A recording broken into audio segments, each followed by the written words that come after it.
Beep, beep, beep, beep, beep, beep, right, urgent, Edijester, a news. Now, this is breaking as we speak, and the reason I'm doing this is because you need to get sharing, right? Because we've got to get people energised about what's about to happen in Northern Ireland. This is bad news. Join my Substack, become a warrior teacher starting in September, all the usual stuff. But let's get this out there. Please do share wherever you come across this video, repost with comment. That's important for the algorithm. Like, subscribe, the usual, right? This is unbelievable. Former Mermaid's boss vows to exploit Northern Irish loophole to bring puberty blockers into England. Why this woman has not been arrested yet, this Susie Green beast, why she's not been arrested yet is beyond me. Trans activist Susie Green says she can evade the law through a network of willing families in Northern Ireland where the drugs are illegal. This comes from James Crisp, the Europe editor, published yesterday evening. The former boss of trans rights charity Mermaids has vowed to exploit a loophole in Northern Ireland to bring banned puberty blockers into Britain. Activist Susie Green believes she can evade the law through a network of willing families in Northern Ireland where the hormone blockers are not outlawed. Prescribing the drugs to under 18s is banned in England and Wales, but the legislation does not forbid importing them. Loophole, Wes. Come on. It's a loophole, Wes, and you need to close it.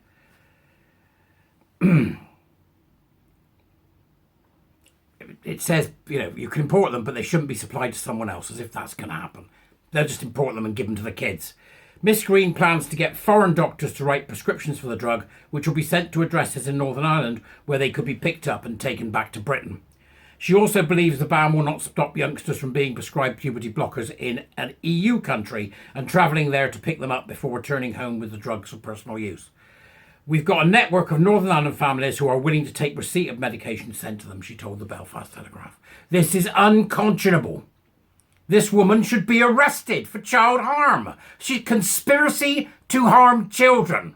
How much is it going to take before our police force act on these gender identity pushing danger merchants? Because that's what they are. They're a danger to children. They're a danger to gay people. They're a danger to women. The whole damn thing needs to end. Wes Streeting needs to get a grip of this, and he needs to get a grip of it immediately. And on top of that, the government need to get a grip on this and repeal the damn GRA.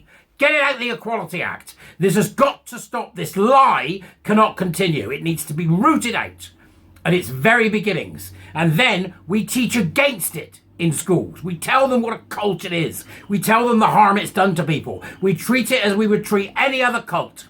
That's what we need to be doing. She said, the families just need to go over there and the kids need to get the medication, and if they bring it back, it exploits this legal loophole.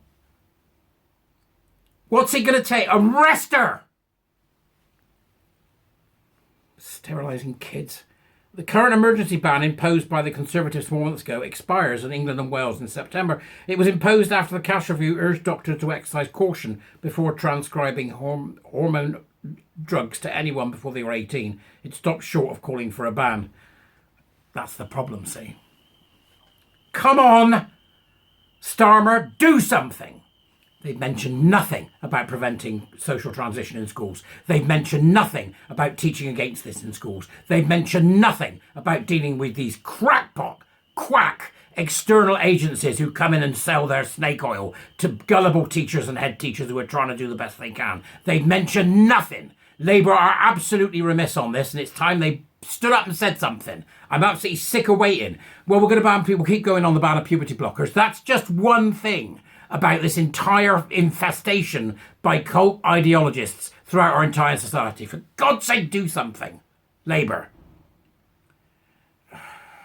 Right, says here, Susie Green has now opened a clinic providing services to transgender people and told the newspaper she had sought legal advice about the loopholes. How do I get around the law? How do I get around the law so I can keep sterilising kids? Because I did it to my own and I'm feeling intensely guilty. Is that what's going on here? Is it? Is that what's going on? Jolly on Mon, that bloody fox clubber and kimono wearing twat, and Casey and director of the Good Law Project said on X last month the ban could not stop EU doctors prescribing them to British children who travelled outside the UK. Prosecute the parents. That's it. I know it's harsh. What else are you going to do? When will we recognise that the adoption of a trans identity in anyone is a massive red flag. It is a huge safeguarding issue. They're obviously mentally unwell. When are we going to recognise this?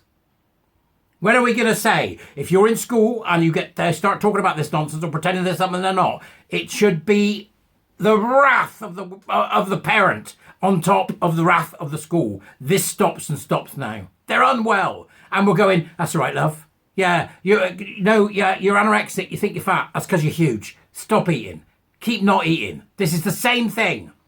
I don't understand why Labour have not spoken up more about this. Although I actually do, don't I? As do you. They have no intention of stopping this in any way other than some sop to us about puberty blockers not being available in Britain. They'll do anything to prove that this gender identity nonsense is real. They'll do anything because they already have. They've already sacrificed children to their cult. They've already sacrificed children to a flesh cult that mutilates their body, sterilises them and puts them on a pathway to mental illness and to an adulthood that will be beyond difficult to live through. If anybody's seen the conversation that took place the other day between Andrew Gold and Richie, how can anyone believe this is anything but criminal? Make it a crime. Prosecute a few people. That'll stop it. To push gender identity or the belief in it onto children needs to be a crime. If somebody was in school teaching about Nazism, you'd stop them. Here's how to be a Nazi, right? They're in schools teaching how to be a Maoist and you haven't stopped them. Here's how to be a Maoist. Intersectionality, equality, diversity, inclusion. You need to deal with this, Labour, but they're not going to. Because it's built into their very DNA. Spread this around. This is unconscionable. And if there isn't a law to deal with the likes of this woman, there bloody well needs to be one. I'll see you later. Bye.